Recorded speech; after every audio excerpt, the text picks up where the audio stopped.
Welcome, everyone. This is your host, Brother Michael. This is the Pipe TV podcast. Today's episode is about a special individual who is into acting. Matter of fact, his resume is beyond approach. If you was to read this resume that I'm looking at right now, you would say to yourself, man, he has done so much in theater.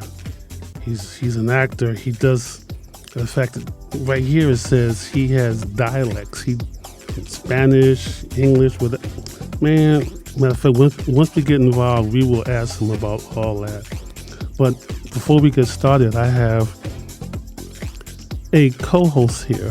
Her name is Wendy Goldsmith.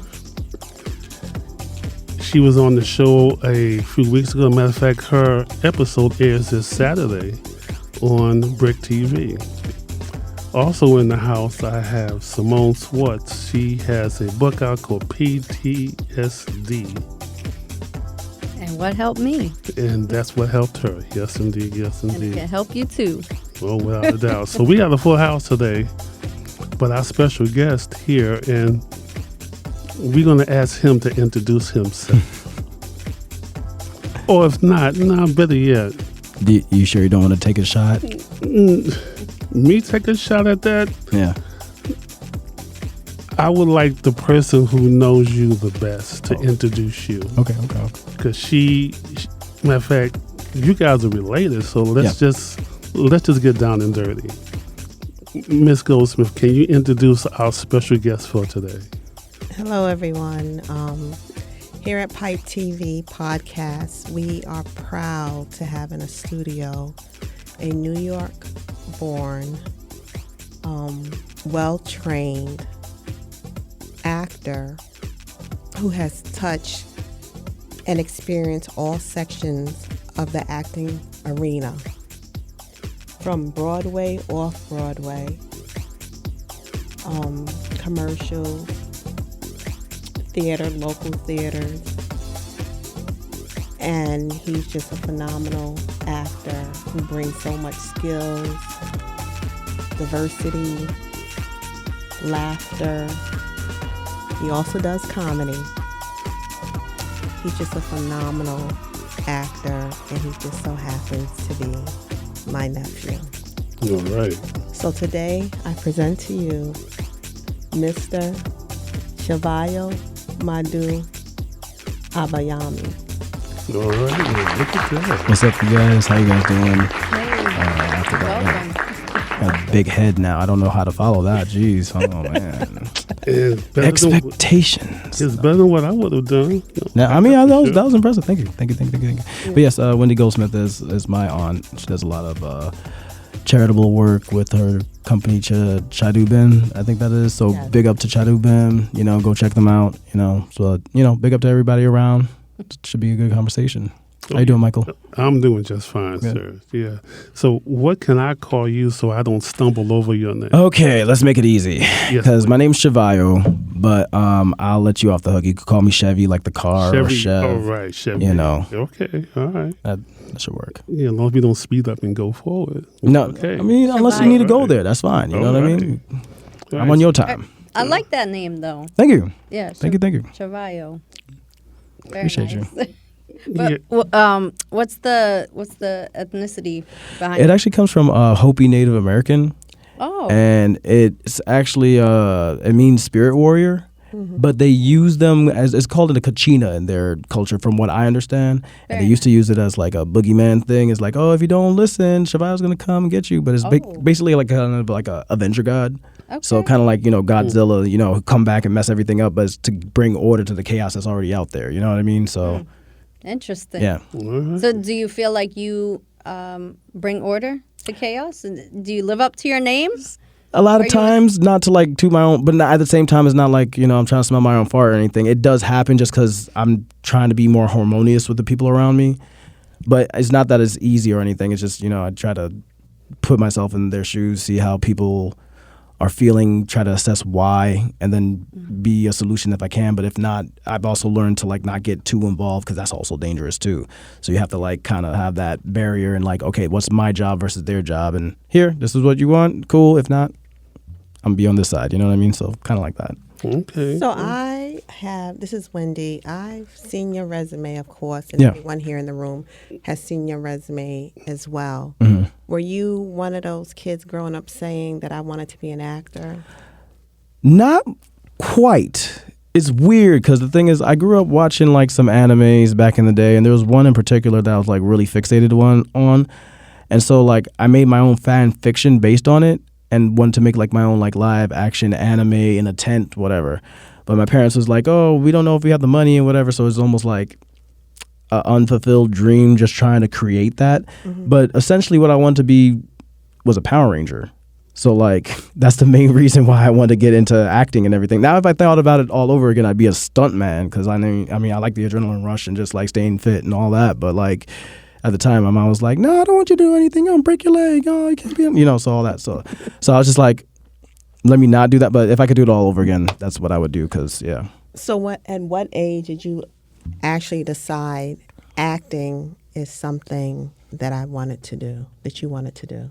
I guess that was around the time that I was going into high school, because up until that point I was a musician. Mm-hmm. Like to the point where like in elementary school they thought I was going to be a prodigy because they gave me the recorder, and they haven't seen anybody in about 20 years actually like pick up all the music and come up there with their own variation, and to the point where like the music teacher was giving me the alto recorder, the tenor recorder, the bass recorder. We went out and had like a little minstrel show that we like, went to the different classrooms just to get them excited to like be a part of the program, because I was back in the 90s when they still had the arts in public school. So it started from there, but like going from junior high school into high school, it was like, okay, either switch to guitar or do something else. And my parents didn't want to pay for the guitar lessons, which I understand, it's a whole other excursion, I guess you could say, for lack of a better word. But it was like either do that or acting, and I was like, I have that knack for the acting, so let's try. And then that's kind of like what started me on the path on, being in the theater and jazz hands and what have you. So yeah. Did you go to school? Were you professionally trained? Yes, I was professionally trained from 9th grade into going into NYU undergrad. I was trained in practical aesthetics with the Atlantic Theater wing. And then after that, I started doing stand-up comedy on my own. So, sorry about that. But yeah. So comedy. Tell me about comedy. Have you been on a stage? I have back in the day, and then one more time when I first got into Atlanta. But it's been a long time. But I mean, right after graduating NYU, I was doing it for 3 years. So I did it from 2009 to 2012. Mm-hmm. And a lot of times it would just be bringer shows and like, amateur shows and things like that. But I made a lot of good contacts. But again, it was starting to like dawn on me that it really isn't like how well you do. It's more who you know. Mm-hmm. And I'm not saying it's like that all the time, but I was never the one that like wanted to network trying to be like, what can I get out of you? If it didn't naturally become like something amicable or a rivalry that happened, it's like, I don't want to force that. Mm-hmm. I guess I was naive, but that's just how it felt like to me at the time. So that's kind of where it went. So how many years of acting do you have up under your belt? I would say about 20 plus years, 25, I would say, more or less. Yeah. I mean, it's on and off, but like, once you study with the conservatory, like I have, like you have like a good grounding that at that point you don't really need to keep practicing. It's more, trying out different roles and seeing if you can hold your own, more or less. But I mean, some people do want to keep going to this, training, and I mean that's cool too. But like at a certain point, once you have your style, that's your style. Mm-hmm. You know what I mean? So it just depends on the circumstance, I guess you could say. Yeah, but question, so you talk about style. Mm-hmm. What do you mean by style in a sense? Well, okay, for instance, when I went to NYU, come to find out there's about, 8 or 9 studios, maybe more than that at this point, of different acting styles. So we all come from Stanislavski. That's where you come from, the time from the Greeks where everybody's like kind of singing and having the chorus into more of a realistic style. Okay. But from Stanislavski, there was several other schools of acting, say Stellar Adler, Strasberg, what's it called? Cap 21, which is like musical theater, and that was a whole other genre with the vaudeville back in the day. Then you have the experimental theater wing, and then the style that I went into was practical aesthetics, which is more the more recent conservatories, and that was created by David Mamet and Bill Macy. And so their whole style is, breaking it down to like, this is more a job. It's not like you have to get so immersed in the character that you are one and the same, like you have something to prove. And that's not to hate on the, what's it called? The method actors. Okay. But at the same time, it's like we have a little bit of a, what can you say, a reputation to be like, chill out. It's still, like, at the end of the day, we should be able to address you who you are because you're a sane person. When they say cut, we should be able to say, Michael, chill, just chill out. Like, you don't have to be the Joker right now. You know what I'm saying? So I know that's not who played the Joker, but you get what I'm saying. Yeah. Right. So, yeah. Okay. So I'm sure NYU helped perfect your craft Yeah, as an actor. 100%. Can you remember your first audition? Oh, God. Can you also remember your first booked it? You booked something. big How one. did you feel Okay, as okay. an actor? Do you mean like would I book something that was like money or just book something that was like a project? Well, tell me about your first project, Okay. and then tell me about something that you booked and you actually got paid for it. Okay, so I guess my first audition. Oh man, I don't know if I should tell this. This is embarrassing, but it's embarrassing. But It's life. It is what it is. You're right. You're right. So I guess the first audition I had was in junior high school. It was to be the Scarecrow. And like I was doing well as a Scarecrow, but I forgot one of the songs, and everybody else after me was like singing the song. So I was like, damn it, I'm not gonna get it. I didn't have the song, but like, so I didn't. They saw me crying, but I was like, I don't know. They still gave me the Scarecrow, so I was like, yes, but it's like at the same time, I was like, was it because they saw me and they felt pity? I don't know. But it was like one of my first ones, and then there's another one, but that's not the first one. And then you were saying first The project, first real campaign that you did and you got real paid. campaign to get paid. I guess it would be back in the day when. Do you guys remember MTV Tres when it first came out, like the bilingual MTV? I'm not quite sure. Yes. Okay. Well, the thing is, they had a commercial where they were doing like a slew of like just Latin music video, not music videos, but just that music, and then like setting like certain situations. For instance, like I was in the one where they had like two women dancing for this guy's affection at the bar. I happened to be the guy at the bar, played by in the background they have Shakira's "Hips Don't Lie." Okay. So that was like the first like major thing. Like I got back on the block and people like, yo, you on that thing, bro? And I was like, yeah, bro. Like, I'm like, yeah. So there's a whole. So correct me if I'm wrong, but was that during the time of Super Bowl that they played? No. That was a print ad I did right before I left New York, and I was like burnt out, and that's a whole other story. But that was like more 2010, 20. No, I think it was 2012 actually, because that was the last gig that I got before I left, and just changed everything because I was like I couldn't do the starving artist thing for that long. You know what I mean? So. But let me ask you this then. So, Yeah. getting back to style, so can you sorry. immerse yourself into any style, or you just focused on one style in particular? Well, I mean, I went to the conservatory with Atlantic, so I studied the conservatory of practical aesthetics. So, I mean, I know of the other styles, and yes, you could kind of use some of their techniques. Like, for instance, Meisner is really known for like starting neutral, but repeating, and letting the tension of that create the scene. We do that as like exercise to get into a meditative state, so that way we can like zone in. But it's not the end all be all. So like I guess to a certain degree there is some like flexibility, for lack of a better term, but it's not. For the most part, if you studied one style, that's kind of what you stay in. But at the same time, over time, it's like you do kind of grab onto different other tools, Different and then it aspects becomes of it, it becomes your own craft. You know what I mean? So it's just what works for you. So you can become a bum one day, and now you a lawyer the next day. Yeah. Okay. But that's usually just it. I mean, people's personality, it doesn't really define it. It's more like what you put on. Like the bum could be wearing something, but he could be very astute. You've seen that in Yes, many yes, I have, yeah. tropes. And then the other side, the guy could be Wolf of Wall Street, where he's like a piece of shit, but at the same time he's like brilliant. So like, but, you know, so it just depends. Do you actually go and you study the individuals that you may be cast in? For instance, It depends on the character. If it's more of a historical figure, then yeah, you want to make sure that you're accurate and you got it down. But if it's like more of a feeling toward like, not a feeling, but like you're kind of trying to get the realm in which like a character lived, like say the 20s, and like it's more like the feel in terms of their externals, like how they talk, how they hold themselves up and everything, then I'd go more with that and be a little bit more explorative with that process, if that makes sense. Yes, it does. So yeah.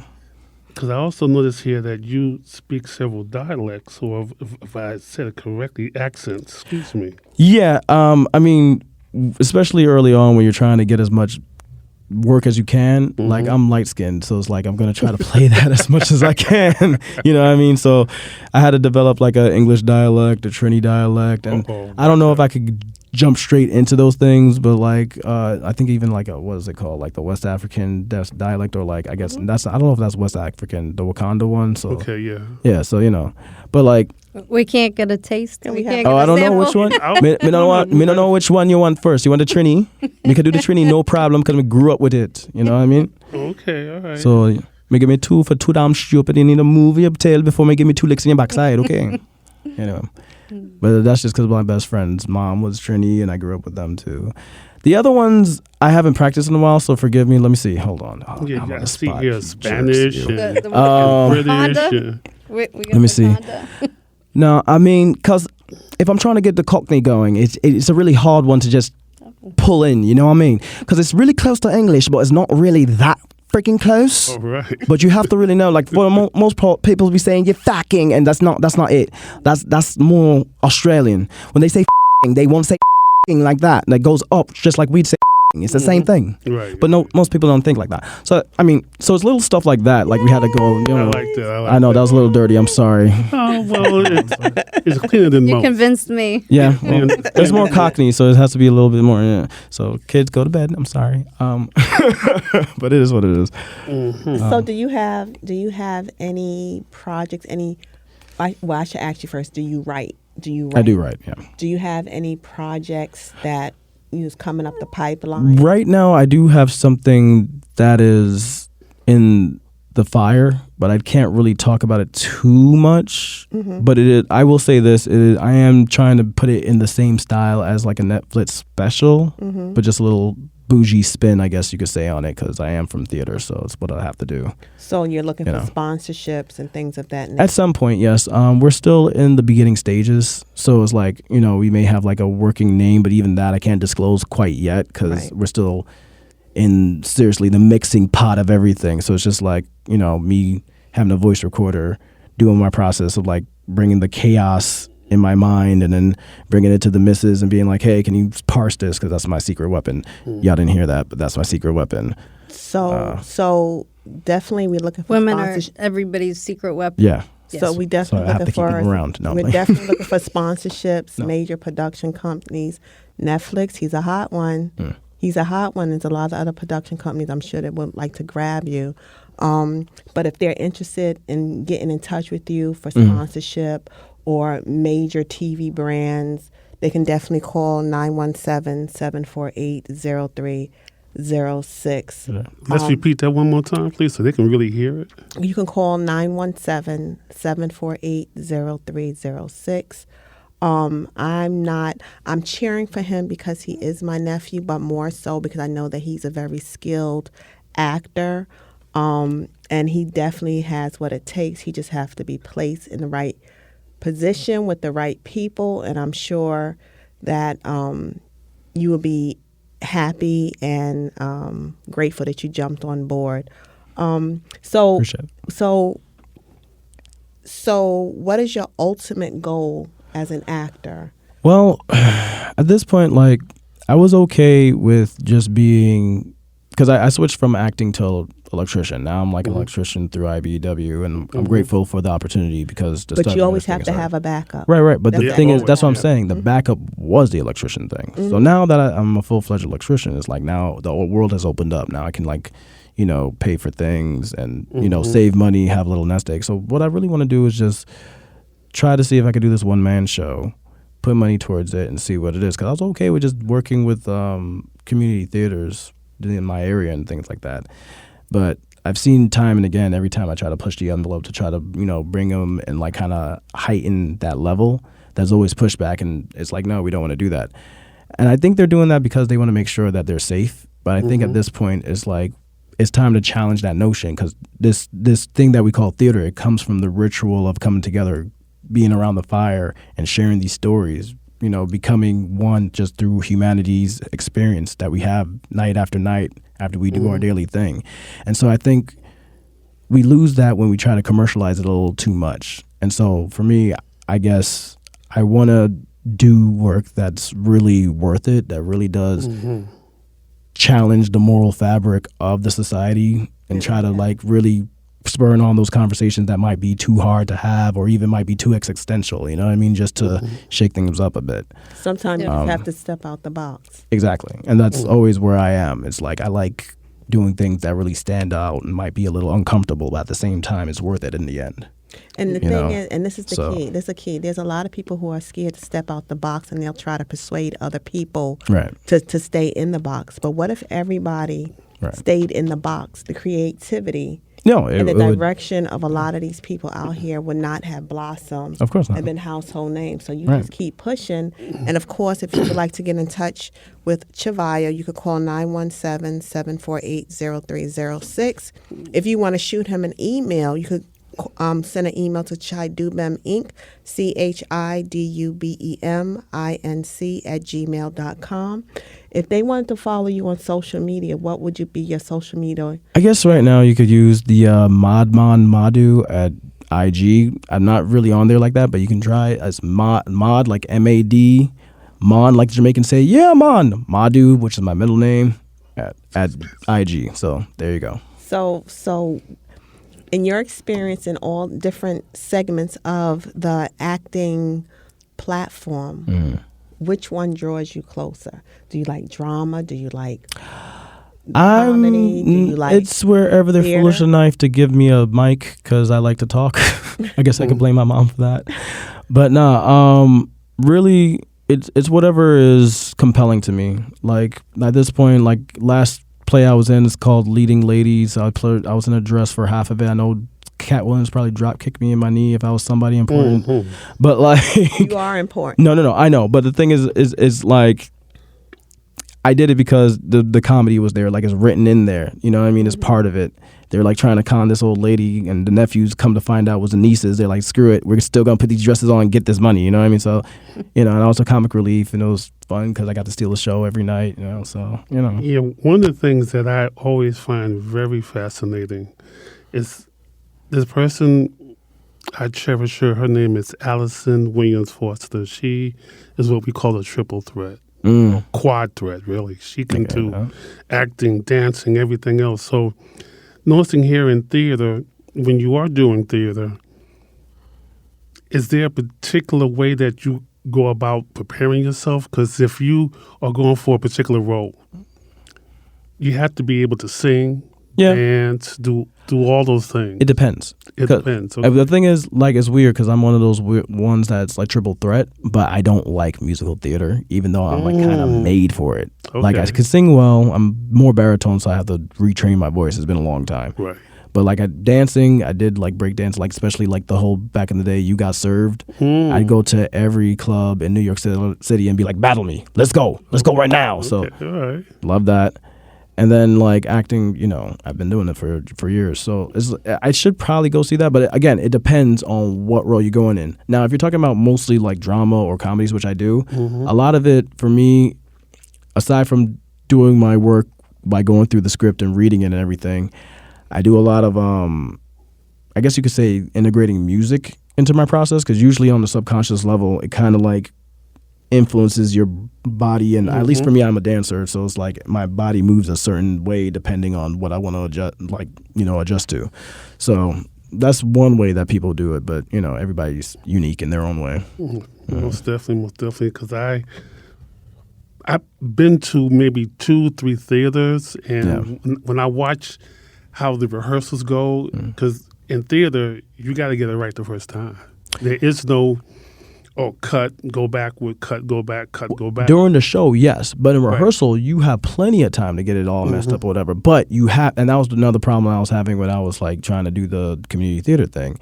And there's no slight, but it's like in terms of rehearsing, there's like only so far that they go, and I think it's because time restraints and everything like that. But I've seen like normal people get there in a short amount of time, and there's a way to do it. So I always have a lot of faith that like people could surprise themselves if they're willing to. You know what I mean? So Step out the box, right? it's not out the box. It's just that again, it comes back from like a kind of a spiritual thing when we do the theater stuff. You know what I'm saying? So it's like it's not so much you're putting things on to become it. It's things that you're taking off to reveal, so that way underlying, like we all have that same crux that makes things primal, like we're all human. So that's why when you go to theater, it becomes compelling. It's not so much like, oh, they did all this, acting and the external stuff. It's being able to reveal the truth of that moment and how that resonates within our society's like subconscious. You know what I'm saying? So good people, if you're definitely interested in getting in contact with Cheveyo, if you have any plays, commercials, travel agents, production companies who are interested, the number is 917-748-0306, or you can shoot an email to chidubeminc@gmail.com, chidubeminc@gmail.com. And as far as your Instagram? Oh yeah, just on IG, Mon Madu. That's MAD like angry, Mon like yeah, I'm on Jamaica, and then Madu, MADU. That's my middle name. So there you go. There you go. That's it. So I just want to thank everyone for coming out. This was a good show. This is a very good show because I even learned something myself. And it's always good. I say to anyone, learn something new every day.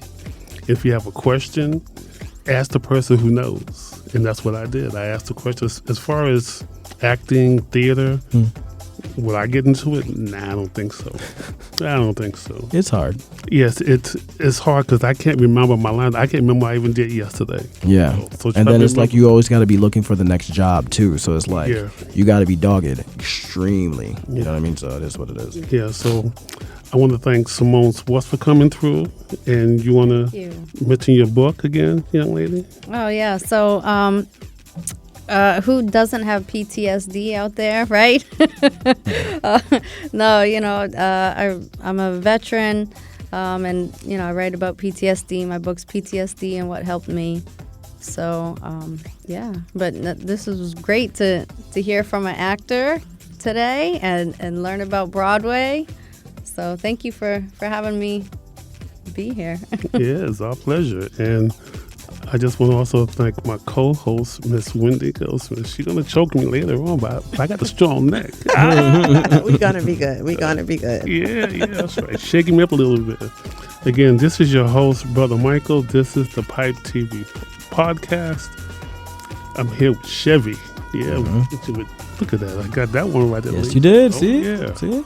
I got solutions for everything. No. So again, this is the Pipe TV podcast. Real talk, unfiltered. For real. So, but before we go, can we just hear one more accent? Oh, God, I don't even know if I have another one. No, the same one, but I just like for it to be more intense. A more intense Trini accent. Yeah, because I lived in the Jamaican area out in... Oh, no, that's two different things. See, Trini is a different island. Jamaica, I can't do patois. I've been trying to do it for years. For some reason, my brain just don't click in. It's more English, and English was already hard to do. So, like, I guess maybe I might do... No, that's not going to work.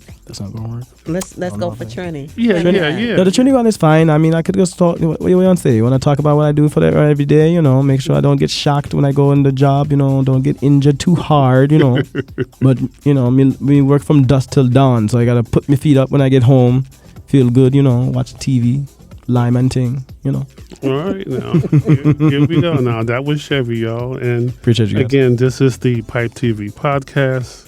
This is your host, Brother Michael. Again, real talk, unfiltered. Until next time. Later. Appreciate it.